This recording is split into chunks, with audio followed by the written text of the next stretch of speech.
Entonces, pues, ¿qué les parece si oramos? ¿Oras después? Sí. Señor, te damos gracias, Padre, y te doy gracias, Señor, por este tiempo que nos regalas, Padre, por estos matrimonios que están aquí, Señor, bendícelos, Padre. Te doy gracias por sus vidas, Señor, por la vida de sus hijos y sus generaciones venideras, Padre. Gracias, Señor, por este tiempo que nos regalas en tu presencia, Padre. En el nombre bendito de tu Hijo Jesús. Amén. Gracias, Amén. Padre. Pues continuamos con la serie del diseño original. En esta ocasión vamos a tratar el versículo 23 de Génesis capítulo 2, que significa el pacto. Vamos a hablar del pacto.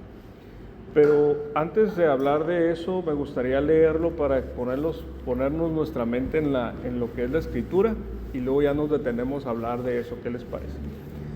Voy a leer desde el versículo 18 hasta el 25 para refrescar nuestra memoria. Génesis 2. Dice: Después Dios el Señor dijo: No está bien que el hombre esté solo, le haré una ayuda a su medida. Y así Dios el Señor formó de la tierra todos los animales del campo y todas las aves de los cielos, y se los llevó a Adán para ver qué nombre les pondría. Y el nombre que Adán les puso a los animales con vida es el nombre que les quedó. Adán puso nombre a todos los animales y a las aves de los cielos y a todo ganado del campo, pero para Adán no se halló una ayuda a su medida. Entonces Dios el Señor hizo que Adán cayera en un sueño profundo, y mientras éste dormía le sacó una de sus costillas y luego cerró esa parte de su cuerpo. Con la costilla que sacó del hombre, Dios el Señor hizo una mujer y se la llevó al hombre. Entonces Adán dijo: Esta es ahora carne de mi carne y hueso de mis huesos. Será llamada mujer porque fue sacada del hombre. Por eso el hombre dejará a su padre y a su madre y se unirá a su mujer y serán un solo ser. Aunque Adán y su mujer andaban desnudos, no se avergonzaban de andar así. Hay un concepto que de hecho se los mandé ahí por el grupo. Hay un concepto que vale la pena tocar ahorita a manera quizás rápida, aunque lo vamos a ir viendo, pero es un concepto que es básico para poder entender todos estos puntos, ¿no? El concepto de los límites. Cada uno de los temas que hemos estado tratando no son mandamientos. ¿No se han dado cuenta que no son mandamientos? Son conceptos nada más, son ideas. Ideas que si tú las arraigas en ti, se vuelven una forma de vivir. Y en esa forma de vivir está una libertad, ¿sí? Y el límite básicamente es para eso, para dar libertad a las personas. Cuando tú quieres oprimir a alguien, le pones reglas y les dices: no quiero que hagas racas todas las reglas, ¿no? Pero cuando tú quieres tener una relación con alguien, pones límites, no reglas. Y los límites son importantes tanto para nosotros relacionarnos con Dios como para nosotros relacionarnos entre nosotros. El límite en el huerto del Edén con Dios era el árbol. ¿Se dan cuenta? El huerto del Edén estaba libre, podían hacer lo que ellos quisieran. Nada más Dios dijo: no hagan esto, este es el límite. No lo traspasen, no pequen, ¿verdad? Y el límite, si te lo quieres imaginar, es como si fuera un cerco. Como si fuera un cerco, cuando llevas a tus hijos al parque, a veces hay un cerco, ¿verdad? Está cercado el parque, ¿verdad? Entonces tus hijos, tú los dejas ahí, te sientas en una banquita y los muchachos están jugando dentro del parque, dentro del área confinada, pueden hacer lo que ellos quieran, siempre que no se brinquen el cerco, ¿verdad? Pero hay personas que viven pegados al cerco y están observando hacia afuera todo lo que no tienen, cuando hay muchas cosas adentro del cerco que pueden disfrutar. Entonces el diablo es experto en hacernos pegarnos al cerco para ver hacia afuera, a ver lo que no tenemos, lo que le pasó a Eva. Cuando Eva se acercó al árbol, se acercó al cerco, hubo alguien del otro lado que le dijo: hey, vete para acá, ¿sí? Como alguien que le dice al niño que está jugando: salte, ¿verdad? Entonces hay una cierta libertad para poder decidir de parte de Dios, porque Dios no nos obliga, pero al no obligarnos, también es una forma de decirnos que nos ama. ¿Me explico? Entonces, el nosotros tener límites en nuestro matrimonio es una expresión de amor para el uno con el otro. No reglas, límites.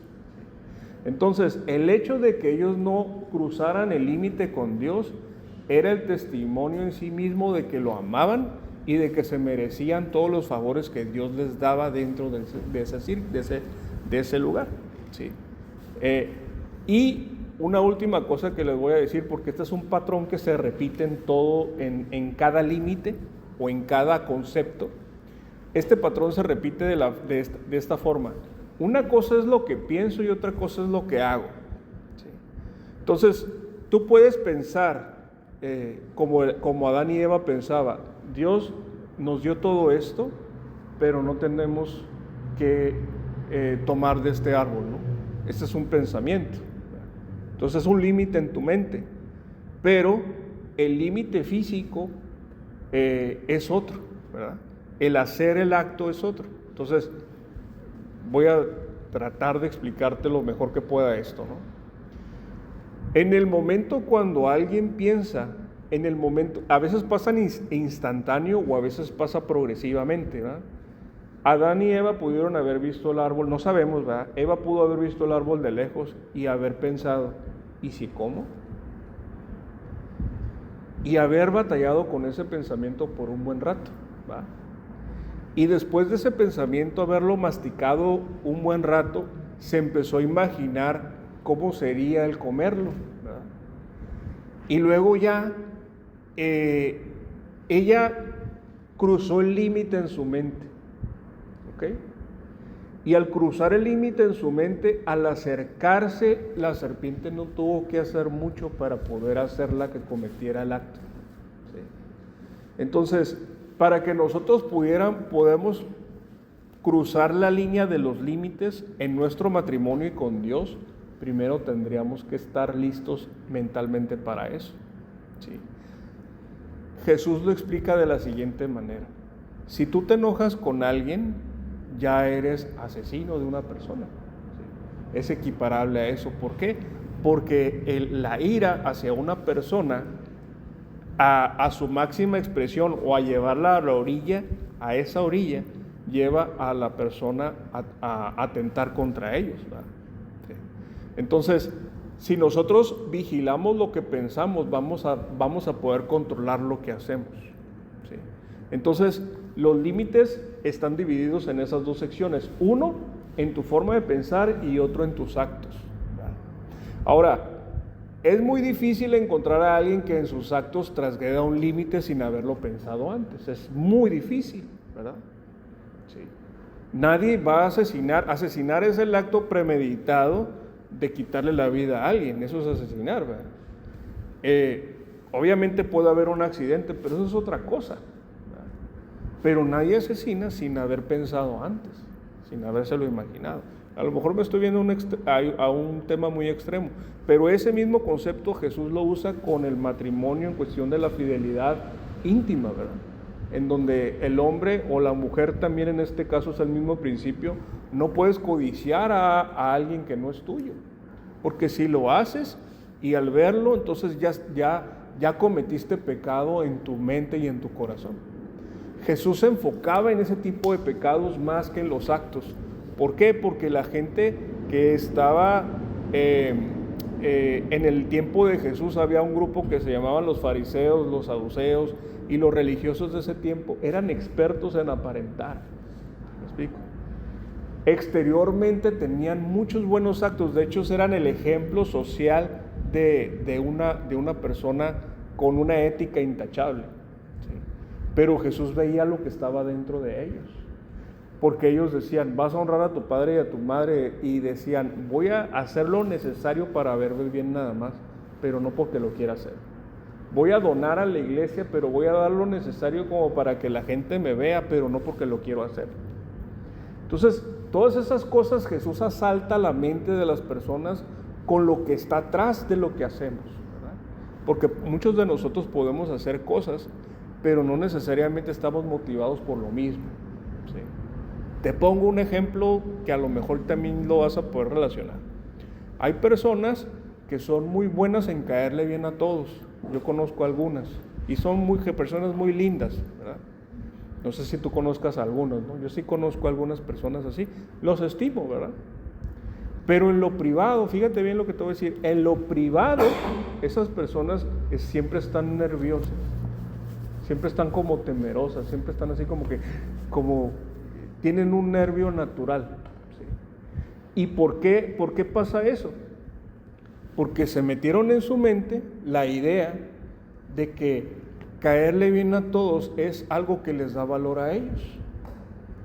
Entonces, no es, a lo mejor sí son personas muy lindas naturalmente, pero no se permiten un día de estar serios. No se permiten un día decir no puedo, o no te quiero ayudar, o discúlpame. ¿Sí? ¿Por qué? Porque su identidad está le tengo que caer bien a todos porque así me voy a sentir validado o validada, ¿verdad? Entonces, si te fijas, el contraste en la forma de pensar y en las acciones es algo muy bíblico. No es algo tan psicológico como nos los quisiéramos imaginar. Es bíblico. Y Jesús lo trata mucho eso. Ahora, hablando de eso, nosotros tenemos 5 límites en Génesis capítulo 2. 5 límites que aplicamos al matrimonio. Tenemos el límite número 1, que no hemos hablado de eso, lo vamos a ver como en 3-4 semanas más, el límite que tenemos con Dios, que ya lo vimos, ¿no? Y yo lo pongo así porque uso los dedos para que no se me olviden. Este es el límite que tengo con Dios, porque Dios es primero, ¿no? Sí. Dios es primero y aquí lo tengo, ¿no? Y ese límite está tipificado en el árbol, que es lo que estamos hablando ahorita. El segundo límite ya lo vimos, que no es bueno que el hombre esté solo, ¿verdad? Vimos ese tema. Es el compañerismo. Yo tengo que tener un compañerismo con mi cónyuge, ¿sí? Ese es el límite número 2. Es una forma de pensar, ¿verdad? Si yo pienso estar solo o deseo estar solo cuando estoy casado, hay algo mal en mi forma de pensar y ya estoy cruzando un límite, aunque no esté pecando físicamente, ¿me explico? Ya estoy pecando en mi mente, ¿ok? El segundo límite es que somos complementos, o sea, somos familia, no somos hechos iguales. Yo tengo una función que aporto a la familia y ella tiene otra función que aporta a la familia y juntos hacemos equipo para producir ¿qué? Para producir hijos saludables, una familia saludable. El objetivo de nuestro matrimonio en general, sí es cierto que debemos de hacer compañerismo y todo, y hay personas que no llegan a tener hijos, pero las personas que tenemos la bendición de tener hijos, tenemos la responsabilidad de producir hijos o de educar hijos que sean un modelo a seguir de las virtudes o de las buenas costumbres que Dios nos enseña en la Escritura, ¿sí? Y de que ellos vean en nosotros un modelo a seguir también. Entonces, en el medio, si te fijas, el dedo más largo es por donde ahí caben los hijos, ¿verdad? Que es el compañerismo, que es el complemento, ¿no? Sí. Hoy vamos a ver el punto número 4, que tiene que ver con donde nos ponemos el anillo del matrimonio. El cuarto concepto es el pacto. ¿Sí? Vamos a ver hoy el rubro del pacto. Y el último es la intimidad, que habla de cuando el hombre y la mujer están desnudos y no se avergonzaban de nada. En la desnudez no tiene mucho que ver con el acto sexual, sino también con el acto de desnudar tu alma, de ser como eres, de no ocultarte, ¿verdad? En el momento que nos ocultamos ya estamos cruzando la línea. Te lo digo rápidamente, ¿no? Entonces ya vimos que no es bueno que el hombre esté solo. Ese es el punto de vista de la mente. ¿Cómo lo trasgredo físicamente? Cuando me obligo a mí mismo o obligo a alguien más o tengo la intención de separarnos o de que ella esté sola o de que yo esté solo, ¿verdad? Así trasgredo lo que pienso, ¿sí? ¿Cómo lo materializo? Yo creo que así los puedo explicar mejor, ¿no? Lo pienso, el pecado ya lo pensé, ya soy pecador, y lo materializo aislándome, ¿no? Estando yo solo, ¿no? El tercero, no fuimos hechos iguales, somos complemento por diseño de parte de Dios, ¿sí? ¿Cómo materializo ese pecado que yo puedo decir lo contrario? Lo materializo cuando yo quiero competir por un rol que Dios diseñó para el sexo opuesto, ¿sí? Y eso es algo que no debemos de hacer, ¿sí? Si te fijas, la cultura y la sociedad siempre nos está tirando para el lado opuesto, porque esto que les estoy diciendo es muy bíblico. Ahora, en el caso del pacto, pues me fui así, y aquí me voy a detener en el pacto, que lo vemos aquí, lo voy a volver a leer aquí en el versículo de 2, es el 2:24, dice: por eso el hombre dejará a su padre y a su madre y se unirá a su mujer y serán un solo ser. Lo escuchamos mucho cuando nos casamos, ¿verdad? ¿Sí? El dejar a padre y a madre significan varias cosas. Una, somos una familia diferente e independiente, ¿sí? Hay un concepto muy arraigado en nuestro país, en donde dicen, pues los papás, y luego añadimos a hijos a nuestra familia, ¿no? Dicen los abuelos, ¿no? Y el concepto bíblico dice que no. Dicen, ellos son otra familia, tienen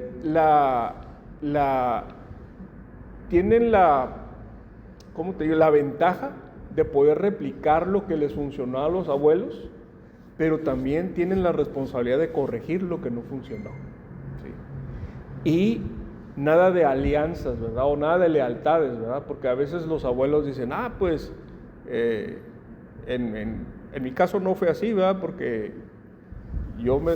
mi familia es católica, luego yo me hice ateo, luego me hice cristiano, o sea, nunca me criticaron en eso, ¿no? Pero sí hay familias que tienen la religión muy arraigada, el catolicismo. Entonces, cuando alguien se hace cristiano, dicen, no, pues ya estás faltando el respeto a la familia, y es una culpa, ¿no? Es una lucha por la culpa, ¿no? Pero el separarse de los padres y tener una cultura familiar diferente es algo que es un beneficio del matrimonio y es bíblico. Y no debemos de sentirnos culpables por nada de eso, cuidando las distancias de no ofender a la gente, ¿verdad? Sí, porque no se trata de ofender, sino se trata de poner límites y decir, papá, gracias por tu comentario, mamá, gracias por tu comentario, pero a nosotros nos parece bien educar a los niños así, o hacer las cosas así, o hacer nuestras cosas de esta forma, ¿no? De una forma respetuosa. Todos los papás lo entienden, aunque luchan un poquito, ¿verdad? Eso es lo primero que quiere decir, ¿no? Lo segundo que quiere decir es que la palabra unir aquí es una palabra que es vinculante legalmente. ¿A qué me refiero con eso? A que la palabra aquí es un término legal, en donde dos partes que no están juntas previamente se fusionan y se hacen un solo ente legal, ¿sí? Te lo explico de una forma que lo entiendas un poquito mejor. Tus hijos no son sobre los menores de edad, ¿verdad que no son un ente legal independiente a ti? ¿Verdad que no?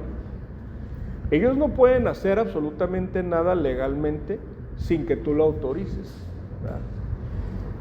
De esa misma manera Dios nos ve a nosotros como esposos. Dios nos ve como esposos y nos dice, y Dios no te ve, mujer, a ti diferente a tu esposo, no te ve separado. Y a la esposa no la ve independiente del esposo, los ve como una sola unidad, como tú yendo a hacer el trámite de la inscripción de tu hijo o tramitando el pasaporte de tu hijo, la autoridad los ve como si fuera una unidad legal, porque no pueden separar a un menor de edad de su papá o de su mamá, ¿sí? Y así en el cielo, así también nos ve Dios. En el cielo Dios nos ve como si fuéramos una unidad legal. Y la bendición que viene por uno le repercute también al otro. Y si uno de los dos se está portando mal, también le repercute al otro, ¿sí? Entonces, ese es un concepto muy importante que manejar. Porque ya no somos uno, ya no somos dos, sino uno, dice Jesús. Entonces es la mezcla correcta de amor y legalidad. Eso significa un pacto. Es la mezcla correcta. Ahora, te voy a hacer unos contrastes que apunté de unas meditaciones que tengo, porque la gente del mundo ve el matrimonio como si fuera un contrato, de servicios, ¿verdad? Y cuando yo me casé con mi esposa, imagínate, pongo a veces este ejemplo para que se entienda, es que cuando yo me casé con ella, imagínate que yo le hubiera dado un libro a mi esposa, así un libro grandote como este, ¿no? Le digo, mira esposa, toma, agárralo. Aquí están todas las cosas que me gustan. Cuando hagas todo lo que me gusta, te voy a amar. Exactamente, ¿no? Lo ensayamos. Exactamente. Y las personas creen que Dios es así, que Dios nos da un libro para que nosotros cumplamos todo ese libro y cuando lo terminemos de cumplir entonces nos va a amar, ¿verdad? Pero no es así. Dios no nos da eso, Dios nos dice, sé fiel. Eso es lo que nosotros prometimos en el altar. Yo no le dije a mi esposa, de ahora en adelante no te voy a hacer enojar en nada, esposa. ¿Verdad que yo no dije eso en el altar? Yo dije, de ahora en adelante te voy a ser fiel. Y somos exclusivos, ¿sí? Ese es el límite, ¿sí? Lo vinculante que es mi promesa, ¿sí? Ahora, ¿cómo lo ve la gente de allá afuera? ¿Cómo lo está transformando el diablo, la serpiente, cómo lo está transformando? Y te voy a poner un contraste, ¿verdad? Por un lado, el pacto, entiendas el pacto por el amor vinculante o el amor que involucra cierta ley, y por el otro lado es un contrato de servicios. En el mundo allá afuera la serpiente quiere hacer ver el matrimonio como si fuera un contrato de servicios, y no es así. Entonces, por un lado el matrimonio como pacto y por el otro lado un bien de consumo como la cultura te lo quiere hacer ver, ¿verdad? Como si tú contrataras a alguien para que te sirva, ¿me explico? Y esa persona dentro de su contrato viene estipulado cómo se tiene que comportar y todo lo que tiene que hacer. Y cuando no lo haga, tú puedes apelar a las cláusulas del contrato para poder exigir que lo haga, ¿sí? Entonces, por un lado, en el pacto diría yo me ajustaré a ti porque hice una promesa. Eso podría decir el pacto, ¿verdad? Eso suena como un voto, ¿verdad? Lo que no suena como un voto y suena como una exigencia es lo siguiente: tú te tienes que ajustar a mí si no me voy. Eso es lo que te dicen allá afuera, ¿sí? Si ves los contrastes, ves la diferencia. Otra idea es, la relación es más importante que mis necesidades. Suena como un voto, no suena como una exigencia. La exigencia diría, o el contrato de servicios diría, mis necesidades son más importantes que la relación. Yo quiero lo mío y no me importan tus necesidades. Ese sería el contraste, ¿sí? Otra idea, es un compromiso hacia ti incondicional. Esa es una idea que parece un voto, ¿verdad? ¿Cuál sería la antiidea o lo contrario a ese? Dice, la relación existe solo mientras me beneficie y el precio sea el que yo considero correcto. ¿Sí te fijas los contrastes? Sin embargo, muchos de nosotros pensamos como lo segundo, ¿verdad? Y tratamos a nuestro cónyuge como lo segundo. Otro concepto es, yo te ofrezco una zona de seguridad y libertad para que tú estés a gusto en nuestro matrimonio. ¿El contraste qué es? El contraste es que tú siempre estés haciéndote marketing, o sea, promoviéndote a ti mismo, cacaraqueando el huevo, pues, cuando nosotros hacemos algo, y decir, oye, pues mira, todo lo que te doy y tú no, ¿verdad? Y la mujer a veces dice, todo lo que hago y tú, mira, no estás haciendo esto, ¿no? Entonces, el cacaraquear el huevo no es el ofrecer un pacto, es más bien hacer marketing, ¿verdad? Y eso no es lo que queremos. Una última cosa, con respecto a estos dos contrastes, ¿no? Porque tenemos que entender esto, ¿no? El objetivo del matrimonio es servir para cultivar una relación. Yo me convierto en un servidor de mi esposa y ella se convierte en una servidora mía. ¿Por qué? Por amor, no porque sea obligación, ¿sí? El contraste de esa idea es que si yo me caso y mi objetivo es mi satisfacción personal, ese sería como el contrato de servicio. Cuando yo no soy satisfecho, me doy el lujo de decir, ¿sabes qué? Ahí muere, ¿verdad? Pero lo contrario es yo viendo en qué estoy sirviendo mal en mi matrimonio, ¿sí? Ahora, hay como un lugar en donde se juntan estas dos ideas y te quiero rascar un poquito tu imaginación en ese sentido, ¿no? Imagínate que tú contratas una cena romántica para tu esposa, o esposa, tú contratas una cena romántica para tu esposo. Ya te imaginas el escenario, ¿no? Y contratas a la mejor empresa que hace ese tipo de servicios, ¿sí? Pero resulta que el mesero te trató mal, que el cocinero hizo mal el trabajo, ¿sí? Que la decoración no fue la que tú quisiste, ¿sí? ¿Qué va a suceder cuando termine el evento? Vas a ir y vas a exigir quizás hasta el reembolso, ¿verdad?, de lo que pagaste, ¿verdad? Entonces, ahí te va la idea. Es obligación de una persona que fue contratada el tratar bien a quien lo contrató. ¿No es así? Es su obligación contractualmente porque está recibiendo un beneficio, ¿sí? Es obligación del cocinero hacer bien su comida porque para eso le pagan. Es obligación al decorador hacer bien su trabajo y revisar qué era lo que quería el cliente, porque si no, pues algo va a pasar, ¿sí? Ahora, todos estamos de acuerdo en eso, ¿verdad? ¿Sí? Imagínate que ese día el mesero le fue mal en su casa y tuvo una discusión con su esposa o con sus hijos, tuvo un problema, ¿sí? ¿Es relevante eso con respecto a su trabajo para tratar amablemente a su cliente? Teóricamente no, ¿verdad? Sí. Depende de la templanza que tenga, ¿no? Si el cocinero se sintió mal ese día y le duele la cabeza o se siente mal físicamente y no le puso el empeño que normalmente le pone, ¿es relevante para el que recibe el servicio eso? La respuesta también es no. Si la persona que te debió de haber decorado perdió la libreta donde apuntó lo que le dijiste que hiciera y adivinó, ¿es relevante para ti la excusa? La respuesta es no. Ahora vamos a llevarlo al punto del matrimonio, ¿sí? Si yo tengo un pacto, ya hice un contrato con mi esposa, ¿sí? En el contrato dice que yo la tengo que tratar como Cristo trató a la iglesia, independientemente de cómo se comporte ella,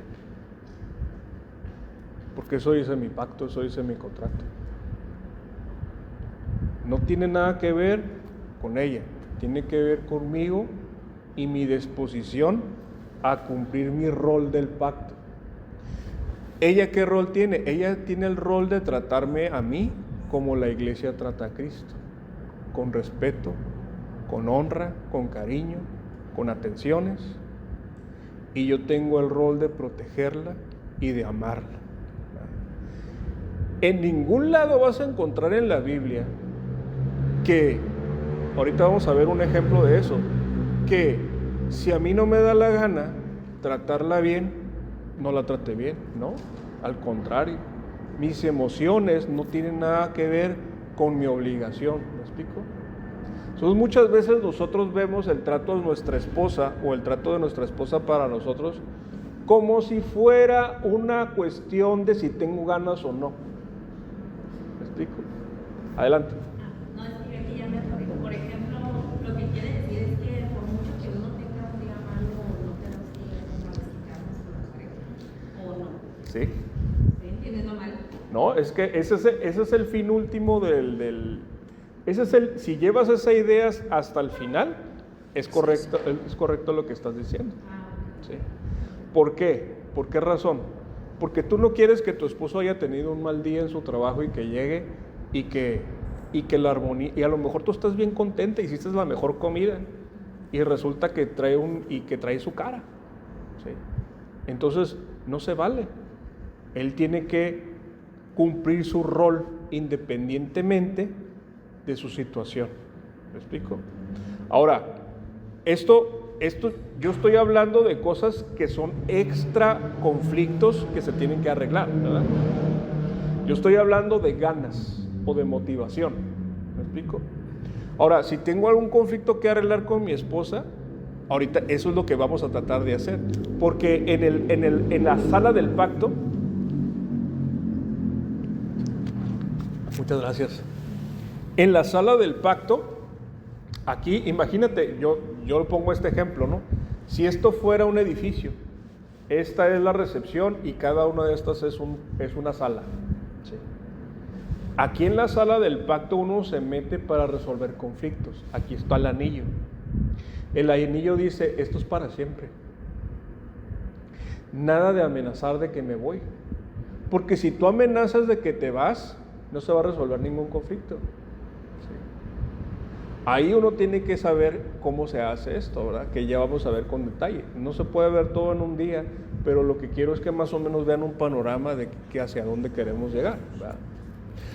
Ahora, si en el matrimonio una persona actúa como si el matrimonio fuera un contrato de consumo, la otra persona se va a sentir como abusado o explotado.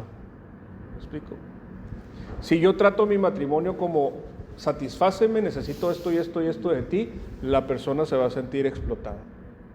¿Sí? Pero si yo trato mi matrimonio como yo te tengo que servir a ti, de la forma que Dios me dijo que lo tenía que hacer, y tú me tienes que servir a mí de la forma que Dios te dijo que tenía que hacer, va a haber armonía.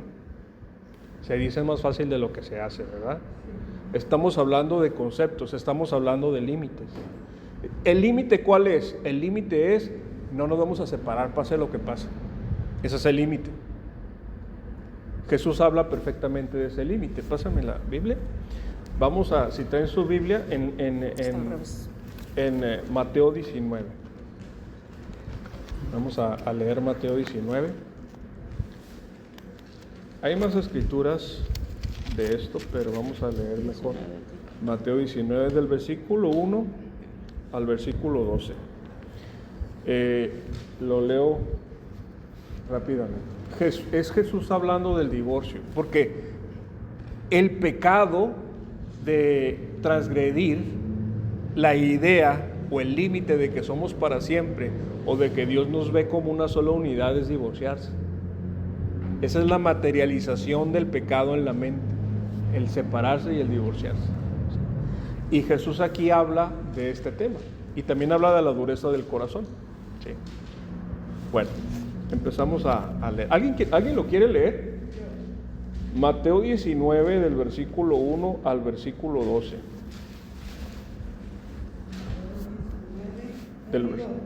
Del versículo 1 al 12.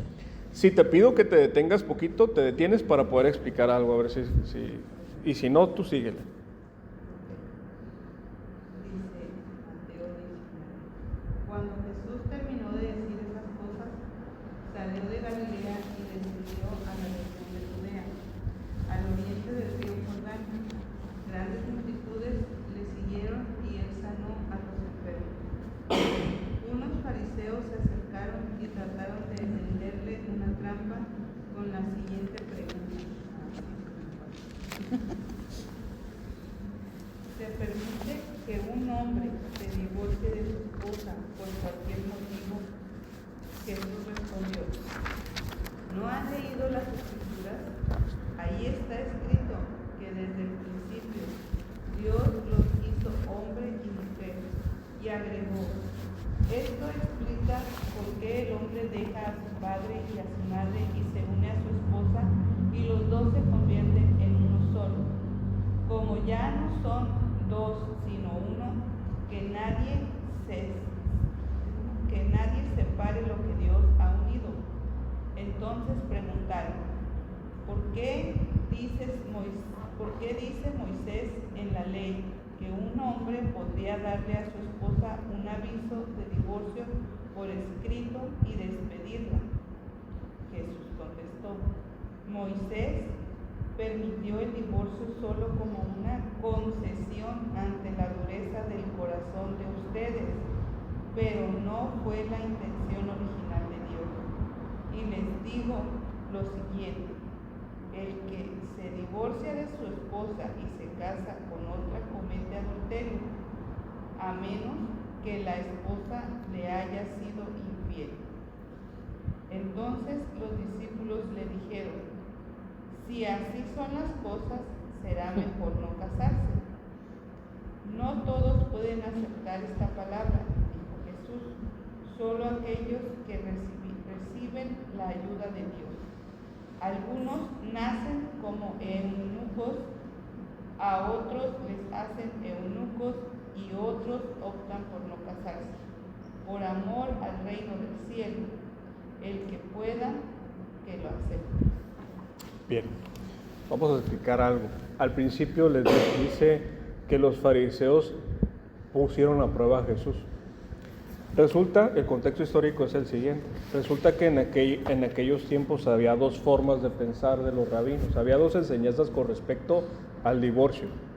La enseñanza conservadora era la siguiente: que solamente se podía divorciar una persona de su esposa siempre que haya habido adulterio de por medio, ¿sí?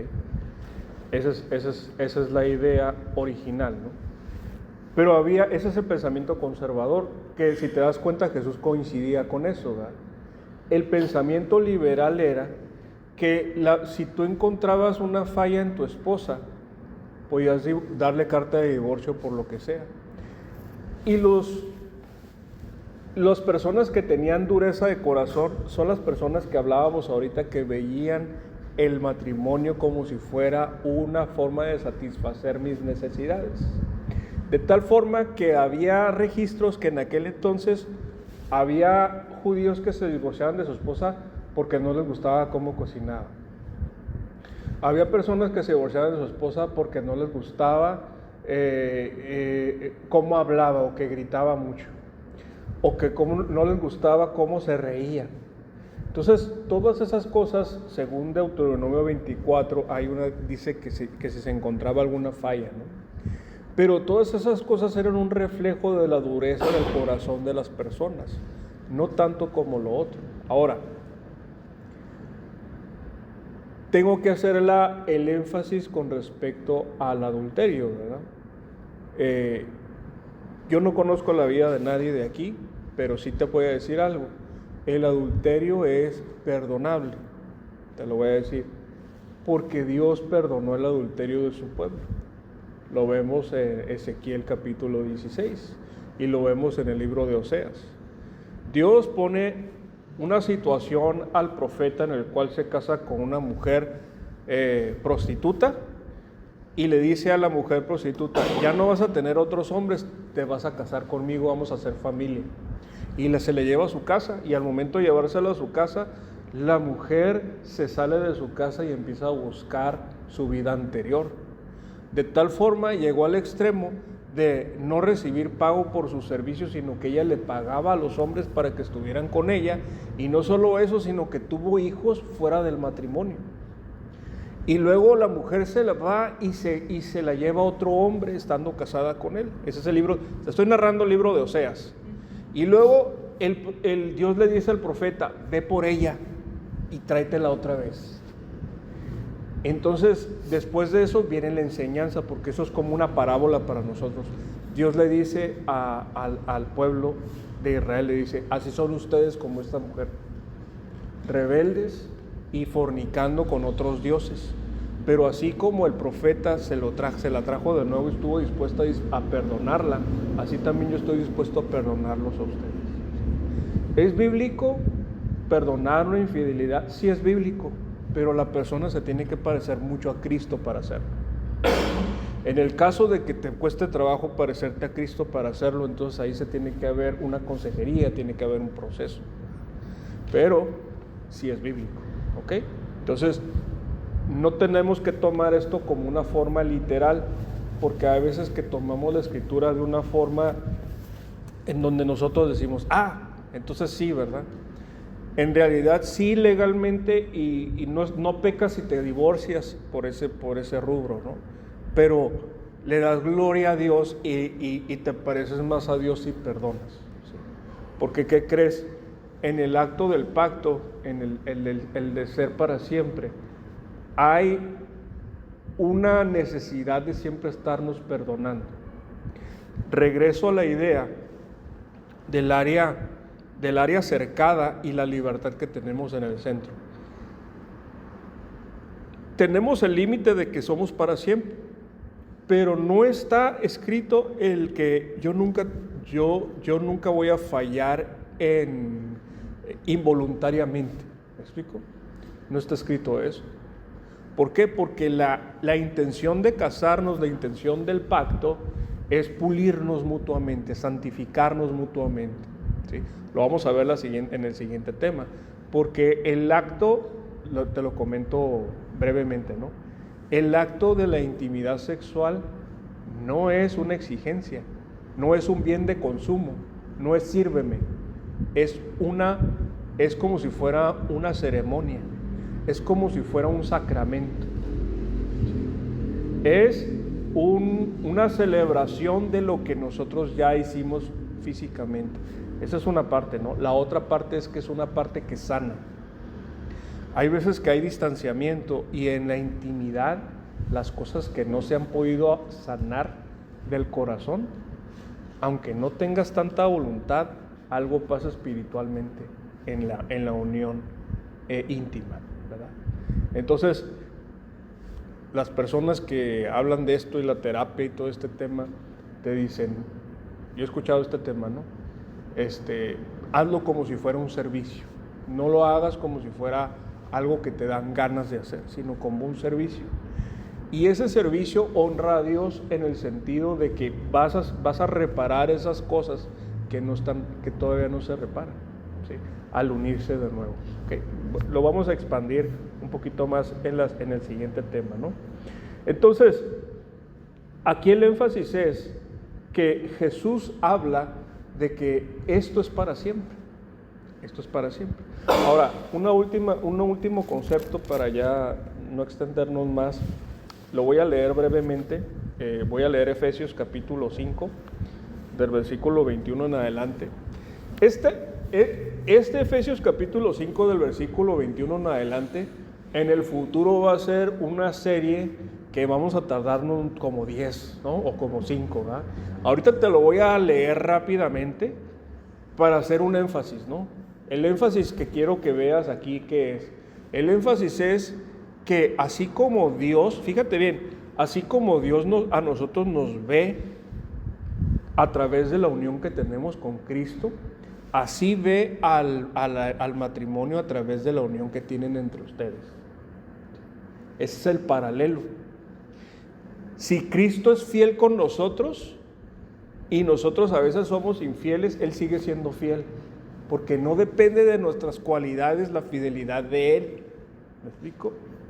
Él es perfecto y Él hace las cosas bien, nosotros no. Pero conforme Él va progresando en la relación que tiene con nosotros, la fidelidad de Él nos va transformando en alguien que se conforma a corresponder al amor que nos tiene Él a través de todo lo que hace por nosotros. ¿Sí? Y ese es el mismo principio que aplica al matrimonio. Tu fidelidad o tu compromiso de que eso es para siempre es lo que necesita el matrimonio para poderse pulir y tener la confianza de poder resolver lo que sea que venga, ya sea que sea algo externo o algo interno, ¿sí? Ya con eso te lo voy a leer. Dice aquí, versículo 21 dice: cultiven entre ustedes la mutua sumisión en el temor de Dios. Ustedes, las casadas, honren a sus propios esposos como honran al Señor, porque el esposo es cabeza de la mujer, así como Cristo es cabeza de la iglesia, la cual es su cuerpo, y Él es su Salvador. Así como la iglesia honra a Cristo, así también las casadas deben honrar a sus esposos en todo. Esposos, amen a sus esposas, así como Cristo amó a la iglesia y se entregó a sí mismo por ella. Para santificarla, Él la purificó en el lavamiento del agua por la palabra, a fin de presentársela a sí mismo como una iglesia gloriosa, santa, intachable, sin mancha, ni arruga, ni nada semejante. Así también los esposos deben amar a sus esposas como su propio cuerpo. El que ama a su esposa se ama a sí mismo.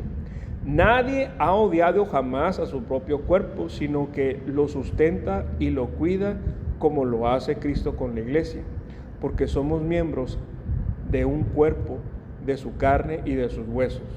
Por eso el hombre dejará a su padre y a su madre y se unirá a su mujer y los dos serán un solo ser. Grande es este misterio, pero yo digo esto respecto de Cristo y la iglesia. Por lo demás, cada uno de ustedes ame también a su esposa como a sí mismo, y ustedes, las esposas, honren a sus esposos. Dios diseñó el matrimonio como una mini obra de teatro, un escenario en donde se tipifica la relación que va a tener Dios con nosotros eternamente.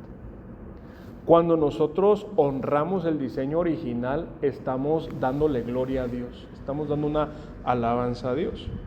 Cuando nosotros torcemos o transformamos eso, estamos transformando la relación que tiene Cristo con su iglesia, con los seres humanos. Esa es la importancia. Ahora, no sé si te diste cuenta, lo leímos muy rápido, pero Dios nos considera como parte de su propio cuerpo. Le pertenecemos en ese sentido y nos cuida y nos sustenta en ese sentido, ese nivel. Entonces son cositas que nosotros vamos viendo y dices, ah, caray. Entonces Dios me ve cuando Dios me ve a mí, no me ve a mí, ve a Cristo. Dios me trata a mí como Él trató a Cristo. Pero Dios trató a Cristo como debió de haberme tratado a mí. ¿Te das cuenta? ¿Cómo es la relación? Entonces, de manera que nosotros tenemos que reflexionar en eso. El pacto es importante por eso. Hay muchas cosas que más vamos a ver de esta sala, porque te estoy dando nada más la introducción, ¿verdad? Pero hay un montón de cosas. Lo que quisiera en el futuro, de la sala del pacto, lo que quisiera en el futuro es que cada tema en tu mente, como si fuera un mapa mental, ¿verdad? Que nos dejaban en la escuela un dibujo y un mapa mental de esto. Bueno, pues es el mapa mental del matrimonio, ¿sí? Entonces ahorita estamos aquí, ¿verdad? Y de aquí del pacto vamos a hablar un montón de temas, así como vamos a guardar un montón de temas de sexualidad o del compañerismo. Todavía no hablamos de Dios, ¿verdad? Pero es la persona más importante de la sala, ¿verdad? Pero pretendo hablarlo cuando estemos hablando de Adán y Eva cuando pecaron, porque ahí vale la pena eso. Entonces, esta es la clase. ¿Qué les parece?